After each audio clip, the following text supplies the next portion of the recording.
ختم ہو گئی. معزز طلبہ و طالبات، ایک بات آج کے اس دور میں واضح ہے جو میرے خیال میں تمام طبقات اس پر اتفاق رکھتے ہیں کہ جو مذہبی طبقات یا اسکالرز ہیں جن کے پاس ممبر کی ذمہ داری ہے، جو جمعہ کے روز خطبات دیتے ہیں الا ماشاء اللہ، یا جن کو آج فریضہ انجام دینے کی ذمہ داری دی گئی ہے کمیونٹی میں ریلیجس لیڈرشپ کے، وہ ہم سب واقف ہیں اس حقیقت سے کہ الا ماشاء اللہ میجورٹی لوگ وہ نوجوان نسل کو، نئے لوگوں کو سم ہاؤ پاکستان کے اندر یا پاکستان سے باہر وہ دین کا پیغام یا دین کے میسج کی طرف اٹریکٹ کرنے میں اتنے کامیاب نظر نہیں آتے. کوششیں جاری ہیں ہر طرف، ایک طبقہ ان کو نوجوانوں کو اٹریکٹ بھی کر رہا ہے، ان تک دین کے پیغام کو پہنچا بھی رہا ہے، لیکن جس طرح مؤثر انداز میں پہنچنا چاہیے اس طرح تمام جگہوں سے وہ ذمہ داری ادا نہیں ہو رہی. اس کی بنیادی وجہ اگر تلاش کرنے جائیں تو بہت ساری وجوہات نظر آتی ہیں. ان میں ایک وجہ یہ بھی ہے کہ ممبر پر جن موضوعات کے اوپر ڈسکشن کی جاتی ہے وہ موضوعات شاید طرح حکمت پر مبنی آج نہیں ہے کہ جس حکمت کو ملحوظ خاطر رکھ کر ہم دعوت دین کا فریضہ سر انجام دے سکتے ہیں. شاید ہم ان پرانی باتوں کے اوپر ہی بہت زیادہ بحث کرتے ہیں جن کی آج شاید نوجوان نسل کو ضرورت نہیں ہے، یا شاید نوجوان نسل کے سوال اور ہیں جن کو ان سوالات کے جواب آج ممبر پر ہونے والے خطابات میں نظر نہیں آتے، ان کو وہاں سے سوال نظر نہیں آتے، تو وہ اپنے ان سوالات کا جواب تلاش کرنے کے لیے کبھی سوشل میڈیا کا رخ کرتے ہیں کبھی کچھ اور ذرائع کا رخ کرتے ہیں. غرض صورت پھر ایسے بھی بہت سارے آپ کو مواقع اور صورت حال نظر آتی ہے کہ جہاں پر اتنی سخت اور تلخ بات ہوتی ہے، اس جگہ سے جہاں سے رحم اور محبت کی بات ہونی چاہیے وہاں سے تفرقے کی بات ہوتی ہے، کئی بار فرقہ واریت کی بات ہوتی ہے، اسی امت کو گروہوں میں تقسیم کر دینے کی بات ہوتی ہے، کبھی اسی ممبر سے ایک دوسرے کے اوپر کفر کے فتوے لگا رہے ہوتے ہیں. جو کسی ایک کی مجلس یا جمعہ کی خطاب میں یا صحبت میں بیٹھتا ہے اس کو سننے کو ملتا ہے کہ فلاں شخص کافر ہے، وہ دوسری مسجد میں جاتا ہے وہاں پہلی مسجد والے کو کافر کہا جا رہا ہوتا ہے، وہاں سے فتوے اس کو سنتے ہیں. نوجوان پڑھا لکھا ذہن سوچتا ہے کہ اب میں کس کو کافر مانوں کس کو مسلمان مانوں، وہ دونوں جانب بھی جانا چھوڑ دیتا ہے، یا اپنی ذات میں متشدد ہو کر کسی ایک کے مزاج کو اڈاپٹ کر لے گا، یا وہ پھر کہے گا کہ میں تو دونوں جانب سے دونوں جگہوں سے ہی اللہ کی پناہ مانگتا ہوں، کیونکہ وہ نعرے لگ رہے ہیں. کبھی کہیں سے انتہا پسندی کا سبق مل جاتا ہے، کبھی کہیں سے جذباتیت کا اس طرح کا سبق ملتا ہے کہ ملک کے اندر ایک افراتفری اور ایک طوفان بپا ہو جاتا ہے، وہاں سے بھی امن نہیں نظر آتا. تو کوئی بھی پڑھا لکھا ذہن جو ایک امن پسند، اچھی ڈیسنٹ پراسپرس لائف گزارنا چاہتا ہے وہ ان جھنجھٹوں سے دور رہتا ہے. نتیجتاً ہم لوگ ذمہ دار بن جاتے ہیں نوجوانوں کو اور اپنی اگلی نسل کو دین سے دور کرنے کے. تو یہاں پر ہم خیر کا فریضہ سر انجام نہیں دے رہے بلکہ ایک نقصان کا عمل کرنے پہ آمادہ ہو جاتے ہیں. اسی لیے تاجدار کائنات صلی اللہ علیہ وآلہ وسلم نے فرمایا کہ امت کو 3 طبقات سے نقصان ہے، اللہ کے دین کو 3 طبقات سے نقصان پہنچتا ہے. ایک فرمایا وہ عالم دین جو مفاد پرست ہو اس سے دین کو نقصان پہنچتا ہے. پھر فرمایا ظالم حکمران سے دین کو نقصان پہنچتا ہے. تیسرا فرمایا جاہل مجتہد سے دین کو نقصان پہنچتا ہے. تو آج ہمارا دین بدقسمتی سے انہی 3 طبقات کے اندر گھرا ہوا ہے. یا دین کے اوپر یا دین کی فکر پر دین کی فہم کے اوپر ظالم حکمران انفلوئنس کرتا ہے، اور وہ ایسے بہت سے دین بیچنے والے علماء کو انفلوئنس کر کے ان سے کمزور قسم کی باتیں ان کی زبان سے بیان کرواتا ہے، جو کہ در حقیقت لوگوں کے لیے ایک غلط ڈائریکشن کا تعین کر دیتی ہے. یا بہت سارے ایسے جاہل مجتہد جس سے سوشل میڈیا بھرا ہوا ہے. آج کل ہر کوئی سوشل میڈیا پر یوٹیوب کے اوپر اپنا ایک چینل بنا کر اس کی پریویس کوالیفیکیشن کیا ہے، اس کے پری ریکویزٹس کتنے مکمل ہیں یا نہیں، وہ اپنی ان ذمہ داریوں کو پورا کرتا ہے یا نہیں، ایک سوشل میڈیا فالوئنگ کریٹ کر کے کمزور ہر آدمی ایک نئی بات کر رہا ہے اور ایک نئی اختراع دین میں پیدا ہو رہی ہے. تو اس کو میں جاہل مجتہد کی کیٹیگری میں ڈالوں گا کہ جو کچھ وہ ہو رہا ہے نتیجتاً اب نہ کچھ اس کے پیچھے سند کی کوئی بات پوچھتا ہے، نہ سوشل میڈیا پہ کوئی کسی سے سند کا سوال کرتا ہے کہ جو آپ بات کر رہے ہیں اس کے پیچھے دلیل کیا ہے. ہر کوئی ایک نئی انٹرپریٹیشن لے کر دین کا مذاق اڑا رہا ہے، اسے بھی دعوت دین ہم تصور کرتے ہیں. اور تیسرا بہت سارے علماء کرام اللہ ماشاء اللہ وہ ہمیں نظر آتے ہی ہیں، مشائخ بھی ہیں، علماء کرام بھی ہیں. ایسا بہت بڑا دینی طبقہ ہے کہ جو بہت ساری اور وجوہات کی بنا پر حق گوئی سے پرہیز کرتے ہیں اور بہت ساری حکمتوں کی زنجیروں میں بندھے رہتے ہیں، جس کی وجہ سے دین مظلوم رہتا ہے، حق بات مظلوم رہتی ہے، اللہ اس کے رسول کی بات کمزور رہتی ہے. جس انداز میں زور و شور سے اسے پہنچنا ہے وہ پہنچ نہیں پاتی. اب یہ جو دین ہے، اگر کوئی پوچھنا چاہے کہ کوئی 2 بنیادی مسئلے بتائیں جو سب سے زیادہ دین کو آج درپیش ہیں جس کی وجہ سے دعوت دین متاثر ہو رہی ہے، تو وہ 2 بنیادی مسئلے علم میں تربیت کی کمی، میں پھر عرض کر رہا ہوں، علم میں تربیت کی کمی اور ہماری دینی زندگی میں اخلاقیات کی کمی، یہ دو بنیادی امراض ہیں جس سے ہماری دعوت دین بھی آج متاثر ہے، ہماری دینی زندگی بھی متاثر ہے، اور روز مرہ جو کچھ ہم انجام دیتے ہیں وہ اس کا نتیجہ ہے۔ میں پھر ریپیٹ کر رہا ہوں ہمارے طلبہ طالبات کے لیے، علم میں تربیت کی کمی اور ہماری دینی مذہبی زندگی میں اخلاقیات کی کمی۔ اب سوال پہ، تربیت تو سمجھ آ گئی کیا ہے، اخلاقیات کیا ہے؟ اب اخلاقیات جو ہیں وہ ایک بہت بڑا وسیع سبجیکٹ ہے دین کے اندر۔ کبھی اس کو تصوف کے ساتھ بھی تعبیر کیا جاتا ہے کہ دین کے اندر جو تصوف کا پہلو ہے وہ اخلاقیات ہے۔ کبھی بہر صورت یہ اخلاقیات پر مبنی تعلیمات قرآن و سنت کی ہی عطا کردہ ہیں اور یہ اس کی روح ہے۔ اب یہ اخلاقیات عموماً دو حصوں میں تقسیم کی جا سکتی ہیں اگر اخلاقیات دین کو سمجھنا ہو۔ ایک حصہ اس کا داخلی ہے اور ایک حصہ اس کا خارجی ہے۔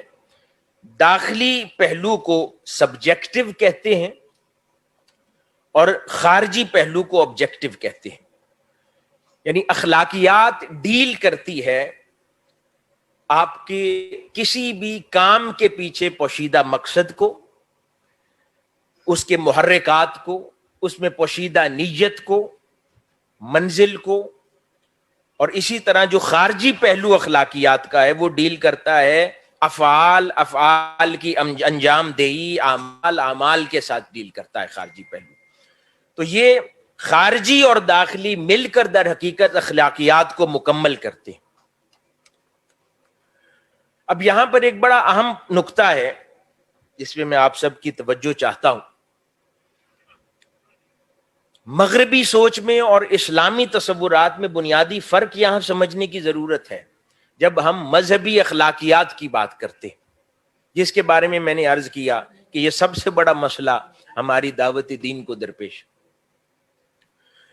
مغرب جب بات کرتا ہے وہ کینٹ کے فلسفے کو لے کر چلتا ہے۔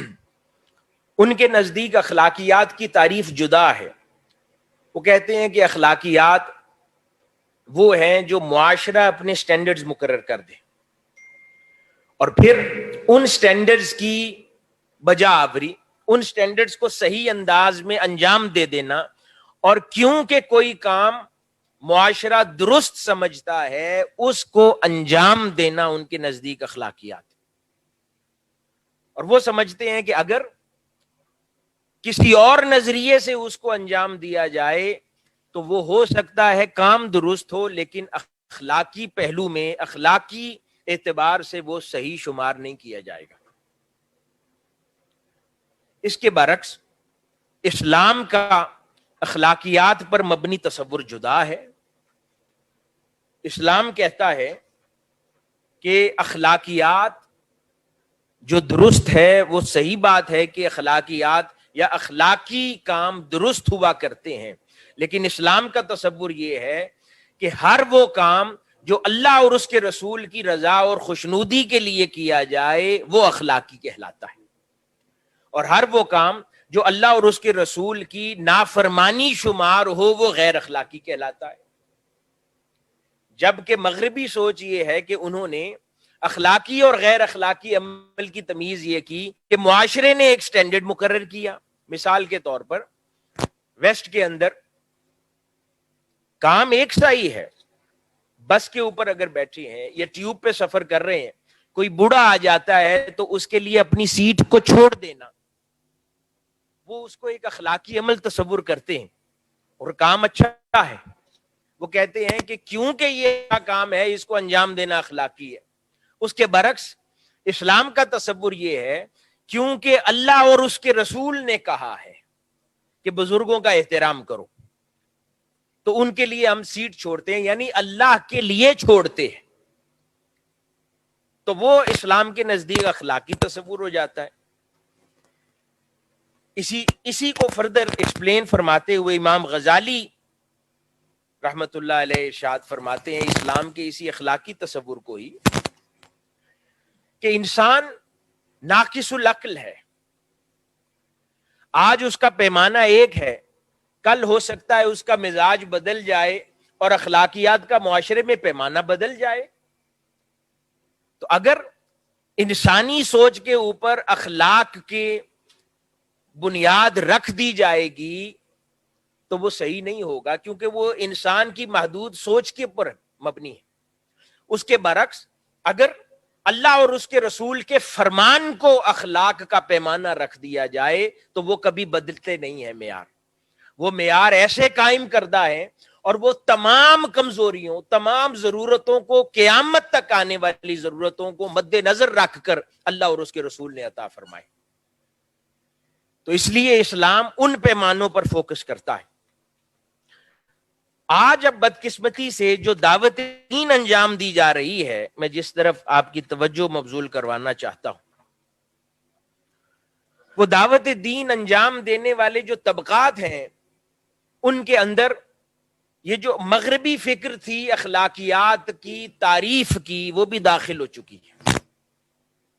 بہت سارا طبقہ جو آج سوشل میڈیا کے ذریعے دعوت دین انجام اپنی سمجھ میں دے رہا ہے، اس کے اندر یہ مغربی فکر داخل ہو گئی ہے۔ وہ غلط اور صحیح کی تعریف اپنی عقلی پیمانے پر کرتے ہیں، اور ضروری نہیں ہے کہ وہ ہر چیز کا تعین اللہ اور اس کے رسول کے فرمان پر کر رہے ہو۔ یہاں تک کہ پھر جس کے بس میں آتا ہے وہ کئی بار قرآن کو چیلنج کر دیتا ہے، کئی بار وہ احادیث مبارکہ کو چیلنج کر دیتا ہے، کئی بار فقہائے کرام اور مذاہب اربعہ کو اور دیگر مذاہب کو، ان بنیادی اصولوں کو ہی چیلنج کر دیتا ہے۔ کوئی کہتا ہے کہ ہمارے لیے صرف قرآن اور حدیث کافی ہے، کیونکہ اب وہ اخلاقی معیارات اپنی عقل پر مقرر کر رہا ہے۔ کوئی کہتا ہے نہیں، ہمارے لیے صرف قرآن کافی ہے۔ کوئی کہتا ہے نہیں، احادیث مبارکہ تو بہت سی ہیں، ہمارے لیے صرف ان میں سے یہ والی احادیث کافی ہے، باقی ہم نہیں مانیں گے۔ پھر ان احادیث مبارکہ میں کتابوں کی تقسیم کر دیتا ہے کہ یہ قابل قبول ہیں اور یہ ساری قابل قبول نہیں ہے۔ اب وہ سارے فیصلے یہ اپنی عقل پہ کر رہا ہے، اور لوگ، نوجوان طبقہ، اسی دعوت دین سے جس سے فائدہ لینا تھا وہ گمراہی کی طرف جا رہے ہیں، نقصان کی طرف جا رہے ہیں۔ ان کا اپنا ایمان کمزور ہو رہا ہے، ان کے افکار گدلے ہو رہے ہیں، آقا علیہ الصلوۃ والسلام کے ساتھ ان کا تعلق کمزور پڑ رہا ہے۔ کیوں؟ کیونکہ ہم نے اخلاقی معیارات کے پیمانے اپنی عقل کے مطابق بنا لیے، جو کہ در حقیقت مغرب کی سوچ تھی۔ اسلام کا تو بنیادی اخلاقیات کا پیمانہ اور معیار ہی یہی تھا کہ جو اللہ اور اس کا رسول کہے۔ اس لیے دعوت دین کو سمجھنے کے لیے یہ اشد ضروری ہے کہ ہم سمجھیں کہ اللہ رب العزت کیا چاہتا ہے اور اس کا معیار کس انداز میں مقرر فرماتا ہے۔ آئیے ذرا قرآن مجید کی طرف چلتے ہیں۔ اللہ رب العزت قرآن مجید میں ارشاد فرماتا ہے، میں ترجمہ بیان کر دیتا ہوں، اور انہوں نے یعنی یہود نے اللہ کی وہ قدر نہ جانی جیسی قدر جاننا چاہیے تھی، جب انہوں نے یہ کہہ کر رسالت محمدی صلی اللہ علیہ وآلہ وسلم کا انکار کر دیا کہ اللہ نے کسی آدمی پر کوئی چیز نہیں اتاری۔ تو حاضرین محترم، اب وہ انکار تو رسالت کا کر رہے ہیں، لیکن اللہ رب العزت فرما رہا ہے کہ اہل یہود نے خدا کی قدر نہیں جانی۔ تو در حقیقت یہاں پر اللہ رب العزت انہی پیمانوں کو مقرر کرنے کے لیے رسالت کی قدر شناسی کروا رہا ہے کہ جو رسالت کی قدر کا انکار ہے وہ خدا کی قدر کا انکار ہے، اور جو رسالت کی قدر جانتا ہے وہی خدا کی قدر جانتا ہے۔ دوسرے مقام پر بہت خوبصورت آیت مبارکہ جس میں اللہ پاک نے اس کو اور واضح فرما دیا کہ کیا تم اس وقت حاضر تھے جب یعقوب علیہ السلام کو موت آئی، جب انہوں نے اپنے بیٹوں سے پوچھا تم میرے انتقال کے بعد کس کی عبادت کرو گے؟ تو انہوں نے کہا ہم آپ کے معبود اور آپ کے باپ دادا ابراہیم، اسماعیل اور اسحاق کے معبود کی عبادت کریں گے، جو معبود یکتا ہے اور ہم سب اسی کے فرما بردار ہیں۔ اللہ پاک یہ قرآن مجید میں بات لایا. کیوں؟ یہ تصور واضح کرنے کے لیے کہ جب دعوت دین دینے نکلو تو یہ تصور جو آ جاتا ہے نا کہ ہمیں حدیث کی ضرورت نہیں ہے، ہمیں فقہا کی ضرورت نہیں ہے، ہمیں مفسرین کی ضرورت نہیں ہے، ہم ڈائریکٹ قرآن سے لیتے ہیں، قرآن سب مسلمانوں کے لیے برابر ہے. یہ اس کا جواب اللہ پاک دیتا ہے کہ سیدنا یعقوب علیہ السلام نے اپنے بیٹوں سے کیا سوال کیا اور انہوں نے جواب کیا دیا. وہ یہ بھی کہہ سکتے تھے نا کہ ہم معبود یکتا کی عبادت کریں گے آپ کے بعد. کہا نہیں، آپ کے معبود، ابراہیم کے معبود، اسماعیل کے معبود اور اسحاق کے معبود یعنی معبود یکتا کی عبادت کریں گے. یعنی اس کے اندر اس حوالے کو ملحوظ خاطر رکھا جن کے ذریعے اس معبود کی پہچان نصیب ہوئی ہے. اسی طرح حاضرین محترم پھر اللہ پاک خود ارشاد فرماتا ہے اور ہر بشر کی یہ مجال نہیں ہے کہ اللہ اس سے براہ راست کلام کرے مگر یہ کہ وحی کے ذریعے کسی کو شان نبوت سے سرفراز فرما دے یا پردے کے پیچھے سے بات کرے، جیسے حضرت موسیٰ علیہ السلام سے طور سینا پر کی، یا کسی فرشتے کو فرستادہ بنا کر بھیجے اور اس کے اذن سے جو اللہ چاہے وہی کرے. الغرض عالم بشریت کے لیے خطابت الہی کا واسطہ اور وسیلہ صرف نبی اور رسول ہوگا، بے شک وہ بلند مرتبہ اور بڑی حکمت والا ہے. اس مقام کی تفسیر کرتے ہوئے علماء کرام اور ائمہ وہ اس پر اتفاق رکھتے ہیں کہ اللہ رب العزت نے ہدایت کے لیے انسانیت سے صرف اور صرف انبیاء اور رسولوں کے ذریعے ہی خطاب فرمایا ہے. یعنی ان کو ذریعہ بنایا ہے. جو ان کے ذریعے انکار کرتا ہے وہ در حقیقت اللہ اور اس کے رسول کی وہ حقیقی تعبیر دین کی اس کو سمجھنے سے قاصر ہو جاتا ہے. اور جو دین کو، جو قرآن کو، جو منشاء ازدی کو رسول اللہ صلی اللہ علیہ وآلہ وسلم کے ذریعے سمجھتا ہے، احادیث مبارکہ کے ذریعے سمجھتا ہے، سنت مطہرہ کے ذریعے سمجھتا ہے، آقا علیہ الصلوۃ والسلام کی چوکھٹ سے جو قرآن سیکھتا ہے اسے قرآن سمجھ آتا ہے. جو تاجدار کائنات صلی اللہ علیہ وآلہ وسلم کی بارگاہ سے خدا کا فہم اور خدا کی شناخت لاتا ہے وہ صحیح شناخت لاتا ہے جو اس کے سوا قرآن مجید سے، کیونکہ قرآن خود کہتا ہے کہ اس میں رہنمائی بھی ہے اور کئیوں کے لیے قرآن سے ہی گمراہی بھی ہے. وہ کن کے لیے تعریف فرمائی؟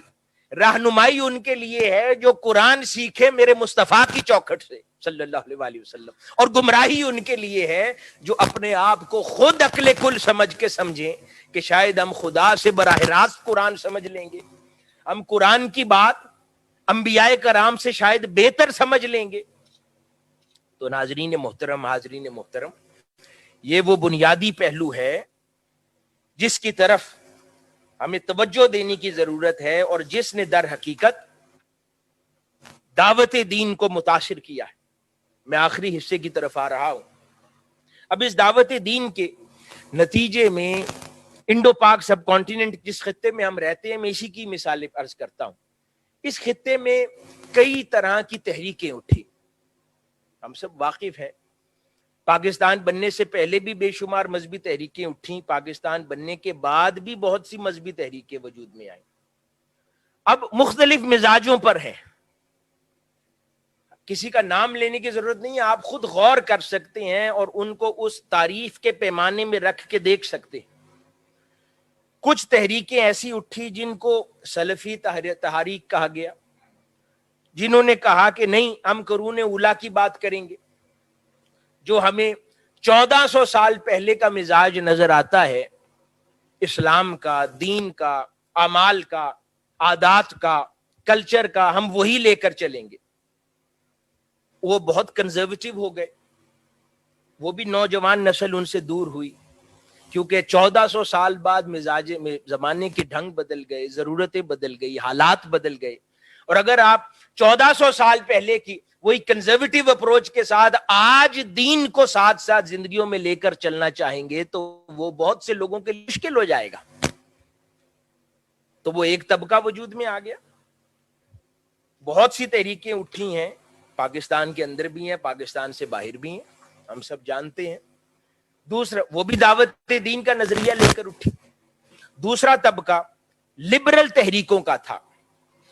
یہ سیاسی مزاج کی مذہبی تحریکیں وجود میں آئیں جنہوں نے کہا کہ مسئلہ دعوت دین کا ہے ہی نہیں, مسئلہ سیاسی ہے, مسئلہ اقتدار کا ہے, کیونکہ اسلام کے پیروکار اور اسلام کے دعوے داروں کے پاس اقتدار نہیں ہے, اس وجہ سے اسلام کی صحیح ترویج و اشاعت نہیں ہو رہی. انہوں نے انقلابی نعرے بھی لگائے, سیاسی نعرے بھی لگائے, فکری نعرے بھی لگائے, تحریکیں بھی چلی, موومنٹس بھی چلی, ان میں بہت سے متشدد بھی ہو گئے, میں نام نہیں لیتا شخصیات کے, بہت سارے سخت ہو گئے, بہت ساروں کو جیلیں بھی ہوئیں, سختیاں بھی ہوئیں, شہید بھی ہوئے. غرض بہت سی وہ سیاسی مزاج کی تحریکیں جن کا آغاز سید جمال الدین افغانی سے ہوتا ہے اور پھر آگے ترتیب سے چلتے چلے جاتے ہیں, بہت سارے نام.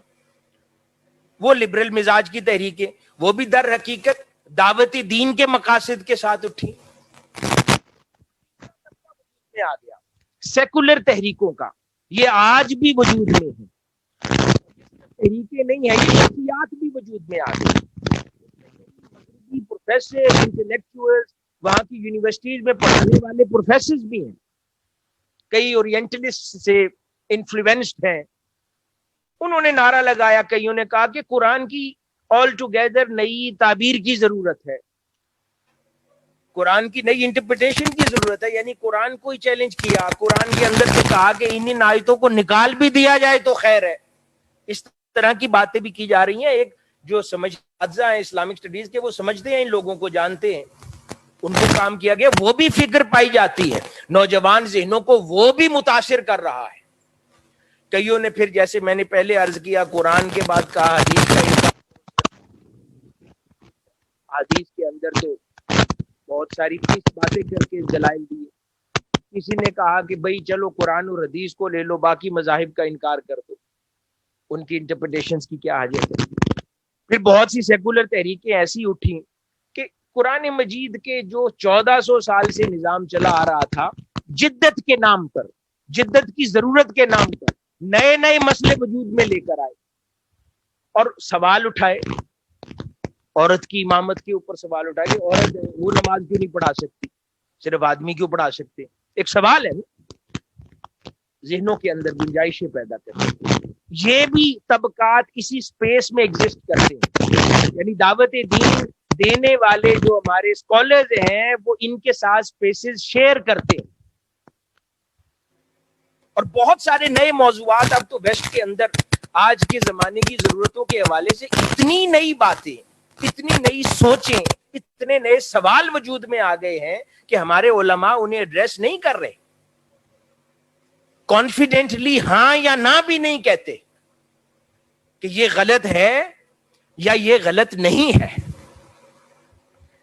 کیونکہ پتا ہے کہ اگر اسے کہیں گے غلط نہیں ہے تو دلائل دینے ہیں, اور اگر کہیں گے کہ غلط ہے تو نوجوان اٹھ کے جاتا ہے.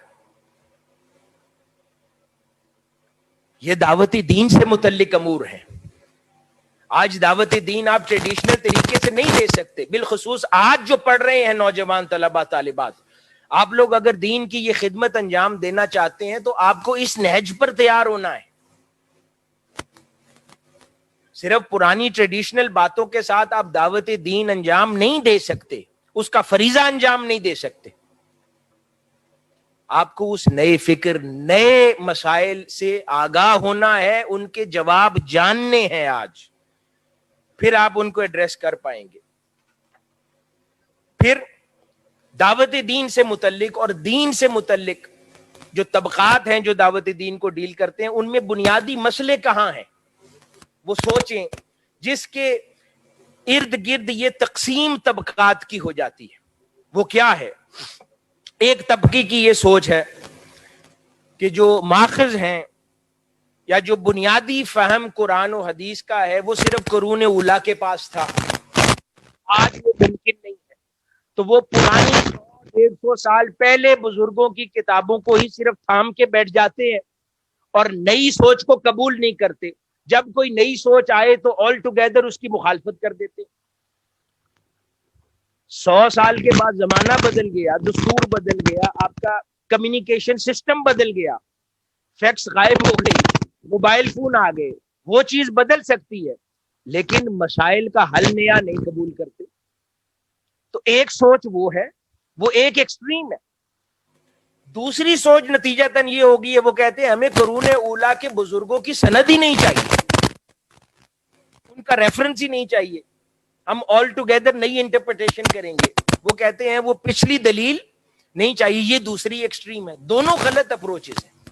اسلام نے سبق اعتدال کا دیا کہ ایک ہاتھ سے وہ قرون اولیٰ کے بزرگوں کی فکر, ان کے کام اور کتابوں کو تھامے رکھو, اور دوسرے ہاتھ سے نئے جدید ضرورتوں کو اور موضوعات کو تھامے رکھو, اور دونوں کو اکٹھے لے کر چلو. پرانے بزرگوں کے قدموں کی خیرات بھی حاصل کرو, اور پھر اپنے دماغ کو اپلائی کر کے نئے مسائل کا حل بھی تلاش کرو. تو پھر صحیح معنوں میں اس دور میں دعوت دین کا فریضہ انجام دے پائیں گے. اسی طرح ایک طبقہ وہ یہ سوچ رکھتا ہے کہ مسلمان کنزرویٹو ہیں, ان کو انٹیگریٹ کرنا چاہیے دیگر طبقات کے ساتھ. یعنی وہ اپنی باؤنڈریز جو اللہ اور اس کے رسول نے دی ہیں ان کو کویسچن کرتے. وہ یہ نہیں کرتے کہ وہ باؤنڈریز میں بڑی وسعت ہے, ہم ان گنجائشوں کو اینالائز صحیح نہیں کرتے, ان کو اپلائی صحیح نہیں کرتے, ان کی امپلیکیشنز کے ساتھ پرابلم ہے. نہیں, وہ گنجائشوں پر سوال اٹھاتے. ایسے ہی ہے نا کہ مثال کے طور پہ آپ کا ایکسیڈنٹ ہو گیا, آپ نے خود ہی اشارہ فالو نہیں کیا, ٹریفک سگنل پہ رکے نہیں, تو اس میں ٹریفک سگنل کا تو کوئی فالٹ نہیں ہے, ہم نے فالو کیا اس کو. اگر ہم اس کو فالو کریں تو رولز تو سب کی حفاظت کے لیے بنے. تو حاضرین محترم, یہ بنیادی مسئلہ جو میں نے عرض کیا کہ دعوت دین کے ساتھ اور دین کے ساتھ اس طبقے کی سوچ میں یہ فرق ہے. کچھ بالکل ایک ایکسٹریم کو تھام کے بیٹھے ہیں, کچھ دوسری ایکسٹریم کو تھام کے بیٹھے.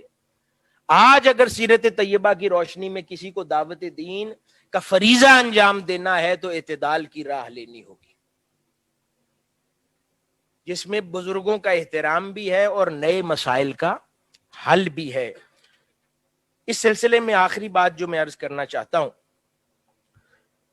کسی بھی معاشرے کے اندر اس میں تبدیلی کیسے رونما ہو, سوال ہے نا کہ اب یہ اس میں کیا جائے. کسی بھی معاشرے میں کوئی بھی تبدیلی پیدا کرنی ہے, انسان کے جسم کی طرح معاشرہ بھی ہے. انسان کے جسم کے اندر اگر کوئی چیز پیدا کرنی ہو تو اس کا کیا طریقہ ہے کہ اس کے اندر یا تو اس جسم کے اندر سے ہی اس کی ریزسٹنس پیدا کی جائے تو وہ مرض کے ساتھ فائٹ کرتا ہے جسم, یا اس کے خارج سے, اس کے باہر سے اس میں کوئی چیز انجیکٹ کی جائے جس کے ساتھ جسم کچھ عرصہ ریزسٹنس کرتا ہے اور بعد ازاں اس کی امیونٹی کا حصہ بن جاتی ہے, جو آج کل کورونا ویکسینز کے ساتھ بھی ہو رہا ہے. وہ باہر سے ایک چیز کو انجیکٹ کرتے ہیں, کچھ عرصہ ریزسٹنس ہوتی ہے, اس کے بعد پھر جسم مان جاتا ہے. لیکن اندر سے کوئی چیز پیدا کر دی جائے کہ جو کہ نیچرل امیون سسٹم ہے تو وہ بغیر ریزسٹنس کے جلد کیور کرتا ہے. یہ دو طریقے ہوا کرتے. یہی حالات معاشرے کی بھی ہوا کرتے ہیں.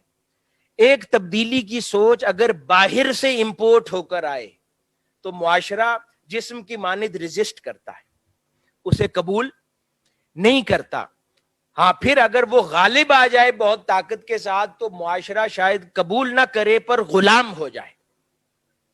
اس کے برعکس اگر کوئی معاشرے کے اندر سے ہی تبدیلی پیدا کی جائے تو وہ ہوم میڈ تصور ہوتی ہے اور وہ بہتر نتائج پیدا کرنے کے قابل ہوتی ہے.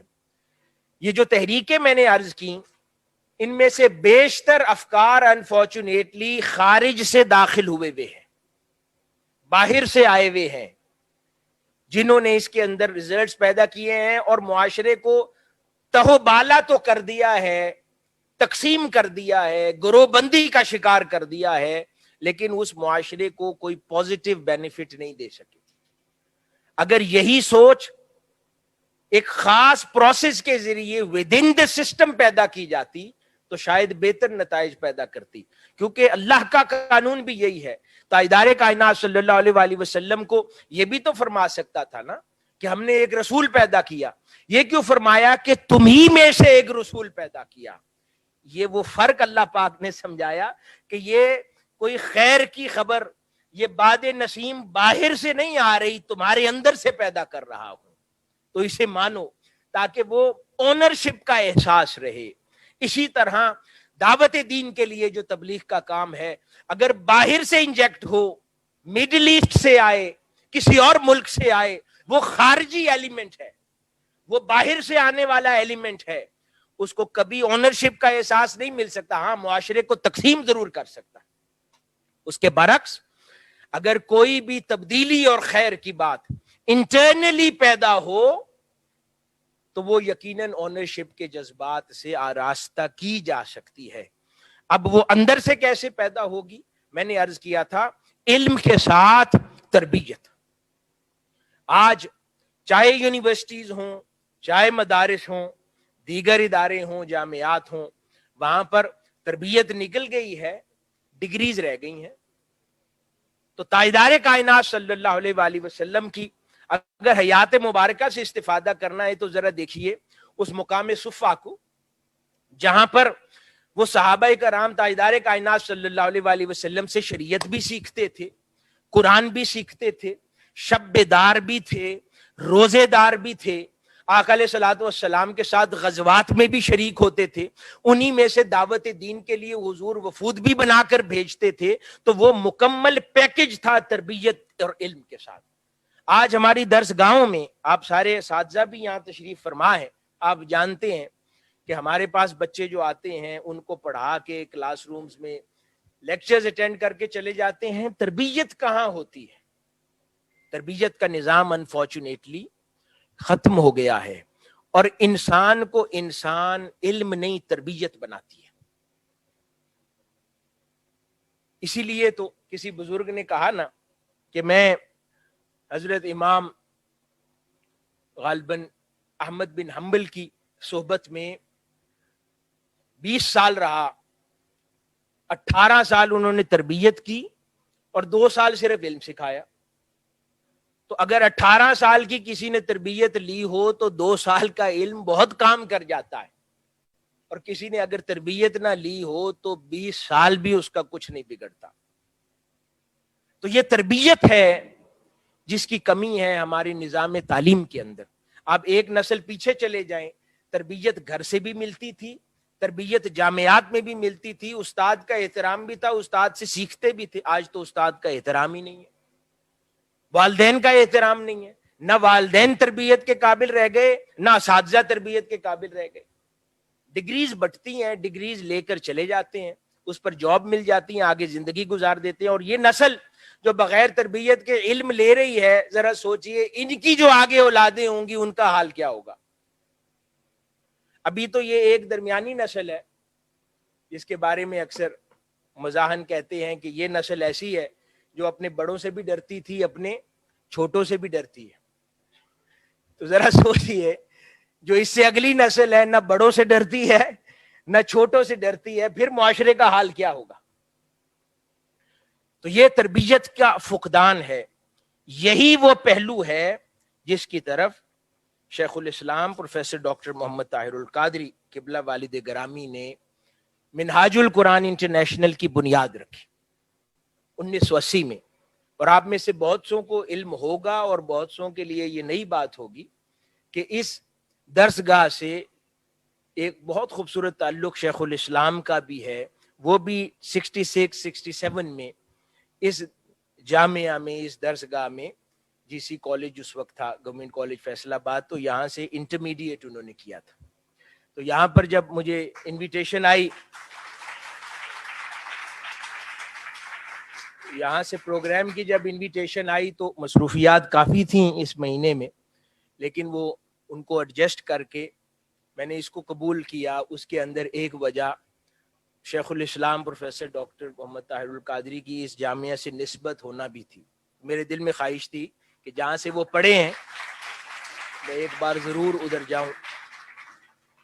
تو آپ نے 1980 میں منہاج القرآن انٹرنیشنل کی جب بنیاد رکھی تو اس کے اندر بنیاد ہی آپ نے تعلیم و تربیت پہ رکھی. اور یہاں پر محترم وائس چانسلر صاحب ذکر کر رہے تھے, انہوں نے ڈیفرینشیٹ کیا منہاج القرآن کو دیگر جامعات سے, لیکن میں اس میں اور وضاحت کروں, شاید ان کے علم میں نہیں تھا. منہاج القرآن انٹرنیشنل کی وہ جامعہ ہی یونیورسٹی نہیں ہے. جامعہ اسلامیہ منہاج القرآن جہاں سے اسلامک اسکالرز پروڈیوس ہوتے ہیں وہ الگ ادارہ ہے, وہ بھی پراپر ڈگری ہولڈرز ہوتے ہیں اور پی ایچ ڈی اسکالرز بنتے ہیں. اور منہاج یونیورسٹی لاہور ایک الگ ادارہ ہے جہاں 15,000 اسٹوڈنٹس ہیں اور انجینئرنگ الائڈ سائنسز سے لے کے ہر چیز وہاں پڑھائی جاتی ہے. وہ آل ٹوگیدر ایک الگ انڈیپینڈنٹ ادارہ ہے, اور جامعہ اسلامیہ منہاج القرآن ایک الگ ادارہ ہے. اور اس کے علاوہ آپ نے پھر 600 سکولز کا ایک نیٹ ورک پورے ملک میں بچھایا, وہ بھی سکولز بنائے, کیونکہ آپ ہمیشہ سے خواہ رہے ہیں کہ گریڈ 12 تک پوری قوم ایک تعلیم حاصل کرے. یکساں نصاب کی بات تو آج شروع ہوئی, منہاج القرآن کا 41 سال سے یہ فکر رہی ہے کہ پوری قوم ایک لیول تک ایک نصاب پڑھے, ایک معیار کی تعلیم لے تو ہی ایک قوم بنے گی. اگر 4 الگ طرح کی تعلیم لے گی تو 4 قومیں ایک خطے میں رہ رہی ہوں گی. اس کے بعد آپ اپنی اسپیشلائزیشن میں جس کو ریلیجس اسٹڈیز پڑھنی ہے وہ پڑھے, جس کو میڈیسن پڑھنا ہے وہ پڑھے, جس کو لا پڑھنا ہے لا کرے. تو اسی تناظر میں اسی چیز کو مد نظر رکھتے ہوئے منہاج القرآن انٹرنیشنل نے بہت سارے ادارہ جات قائم کیے, اور اس میں ایک چیز جو ملوز خاطر رکھی جاتی ہے وہ تربیت ہے.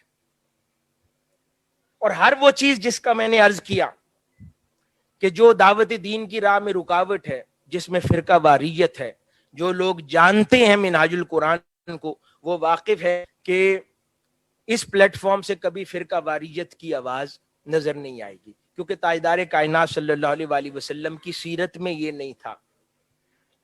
منہاج القرآن سے آپ کو کبھی کسی کے لیے گالی کی آواز سنائی نہیں دے گی, کیونکہ تاجدار کائنات صلی اللہ علیہ وآلہ وسلم نے کبھی کسی کو گالی نہ دی تھی. منہاج القرآن کے پلیٹ فارم سے کبھی کسی کو کافر نہیں کہا جاتا, کبھی آپ نے یہ آواز نہیں سنی ہوگی.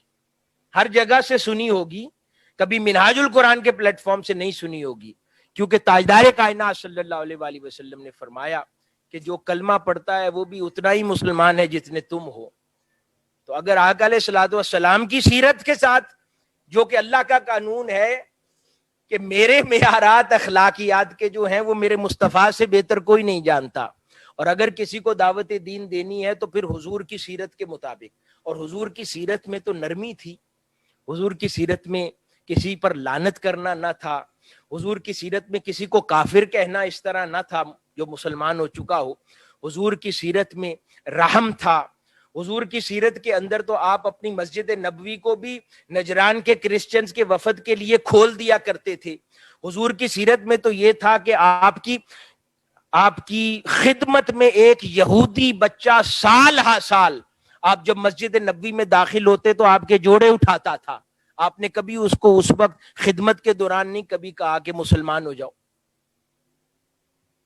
اسے گنجائش دی. یہاں تک کہ وہ بیمار ہو گیا اور بہت دن نظر نہیں آیا, آقا علیہ الصلوۃ والسلام اس کے گھر پر تشریف لے گئے اور دیکھا کہ اس کا آخری وقت ہے, تب کہا کہ بیٹا مسلمان ہو جاؤ. اس نے اپنے والدین کو دیکھا اور کلمہ پڑھ لیا, تو حضور نے اس کے لیے دعا کی کہ اللہ پاک. تو حضور کی بارگاہ میں اور شخصیت کی تو یہ گنجائشیں تھی. حضور تو جھگڑے ختم فرماتے تھے ٹرائبز کے درمیان, حضور تو مواخات کرواتے تھے ٹرائبز کے درمیان. یہاں پر ہم تقسیم کرتے ہیں, ہم جھگڑے کرواتے ہیں, ہم فرقہ واریت کی بات کرتے ہیں. حضور تو ہم یہاں پر قتل و غارت کی بات کرتے ہیں. حضور مسجد مدینہ منورہ مائیگریٹ کر کے تشریف لائے تو آپ نے پوچھا یہ 9-10 محرم کے روزے, یہ 10 محرم کا روزہ کیوں رکھتے ہیں؟ انہوں نے کہا یہ یہودی رکھتے ہیں کیونکہ اس روز بنی اسرائیل کو فرعون کے ظلم سے آزادی ملی تھی. آقا علیہ السلام نے فرمایا کہ ہمارے موسیٰ کی قوم کو اس دن اگر خوشی ملی تھی تو مسلمان بھی اس خوشی میں شریک ہوں گے, تو ان کے ساتھ خوشی بھی منائیں گے اور تھوڑا انفرادیت بھی قائم رکھیں گے. تو کہا فرمایا کہ 9 محرم کا اس کے ساتھ روزہ شامل کر لیا کرو اور ان کی خوشی میں شریک ہو جائے. تو حضور تو دیگر اقوام اور مذاہب کو اس طرح قریب فرماتے ہیں. حضور کا دعوت دین دینے کا طریقہ یہ تھا. ہم کیا کہتے ہیں کہ وہ واجب القتل ہیں, انہیں مار دیا جائے, جذباتی باتیں کرتے ہیں, ملک میں طوفان مچا دیتے ہیں, چھوٹی چھوٹی بات پر لوگوں کا امن تہوالہ کر دیتے ہیں. یہ تو دعوت دین کا طریقہ نہیں ہے. اس سے تو لوگ دین سے دور بھاگیں گے. آپ کی جذباتیت دیکھ کر, آپ کے جھگڑے دیکھ کر, آپ کا چیخنا چلانا شور کرنا دیکھ کر وہ لوگوں کو پسند نہیں آئے گا. وہ ہاتھ جوڑ کر دور بھاگ جائیں گے کہ یہ کیا دین ہے. تو دین مصطفیٰ کچھ اور ہے. دعوت دین کا طریقہ تاجدار کائنات صلی اللہ علیہ وآلہ وسلم کا کچھ اور تھا. وہاں پر حضور کو طائف میں پتھر مارے جاتے ہیں, اللہ رب العزت کی غیرت جلال میں آ جاتی ہے. وہ فرشتہ بھیجتا ہے کہ محبوب ہم دو پہاڑوں کے بیچ اس بستی کو ہی ختم کر دیتے. تو آقا علیہ السلام فرماتے ہیں کہ نہیں, مجھے امید ہے کہ ان کی نسلوں میں متقین اور میرے امتی پیدا ہو جائیں گے. حضور ساری بستی کو معاف فرماتے ہیں. یہاں ہم کیا کرتے ہیں کہ کوئی کسی کو ایک بات کر دے تو دعوت دین کا فریضہ انجام دینے والے اسے انا کا مسئلہ بناتے ہیں, اس پر غصہ کرتے ہیں. اپنی انا اور نفس اتنا زیادہ آڑے آ جاتا ہے, اپنی پرسنل ایگو اتنی آڑے آتی ہے کہ ہم اس وقت پھر دین کی ہر شے بھول جاتے اور ہم بات دعوت دین کی کرتے. اگر دعوت دین دینی ہے تو پھر تاجدار کائنات صلی اللہ علیہ وآلہ وسلم نے جیسے دی تھی وہ طریقہ ہے. اس میں نرمی ہے, اس میں محبت ہے, اس میں سب کو لے کر چلنا ہے, اس میں پیار ہے, اس میں رحمت ہے, اس میں معاف کر دینا ہے.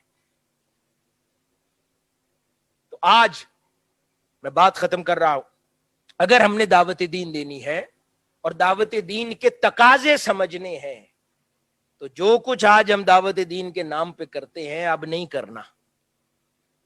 اگلی نسل کو سمجھنا ہے اور تاجدار کائنات صلی اللہ علیہ وآلہ وسلم کی سیرت مطہرہ کا مطالعہ کر کے ہر وہ خیر کا عمل دعوت دین کے نظام میں داخل کرنا ہے. ہر وہ رحمت پر مبنی عمل دعوت دین کے نظام میں داخل کرنا ہے جو آقا علیہ الصلوۃ والسلام کی سیرت میں نظر آئے. کیونکہ اخلاقیات کا معیار انسان اپنی عقل سے مقرر نہیں کر سکتا. معیار وہ ہے جو تاجدار کائنات صلی اللہ علیہ وآلہ وسلم نے دیا ہے. اور اگر حضور نے کہا کہ نجران کے کرسچنز بھی دعوت دین کے تقاضوں میں وہ مسجد میں داخل کیے جا سکتے ہیں تو مسلمان دل اپنا وسعت سے بھرے. دعوت پھر حکمت پر مبنی اور اتنی وسیع ہو کہ حضور کے اس عمل کو دیکھے, کیونکہ پھر وہ دعوت دین کا تقاضا ہے. اور اگر ہماری عقل ہو, ہمارے اندر آپ وہ کرسچنز چھوڑیں, دوسرے مسلک کا آدمی کسی دوسری مسجد میں آ جائے تو امام صاحب بعد میں کہتے ہیں آپ مسجد دھو دو. کہتے ہیں یا نہیں کہتے؟ سنا ہے نا ایسا. تو یہ تو دعوت دین کا تقاضا نہیں ہے. حضور دوسرے مذاہب کے لیے گنجائش دے دیں اور ہم اپنے مسلمان دوسرے مسلک کے بھائی کو بھی قبول نہ کریں. یہ سوچنے کی بات ہے. اور میں سمجھتا ہوں ایک بہت ہی مؤثر اور اہم موضوع کے اوپر یہ رحمت اللہ عالمین چیئر جی سی یونیورسٹی فیصل آباد نے اور بہت خوبصورت انعقاد کیا. تو میں دعا گو ہوں اللہ پاک جو شریک ہیں ہم سب اس کے اندر, اس سے استفادہ کرنے کی ہمیں توفیق عطا فرمائے اور اس چیئر کی کوششیں کاوشیں جاری رہیں تاکہ یہاں سے خیر کا, امن کا, سلامتی کا اور تاجدار کائنات صلی اللہ علیہ وآلہ وسلم کی دین متین کا حقیقی پیغام یہاں سے جاری و ساری رہے. والسلام وما علینا الا البلاغ.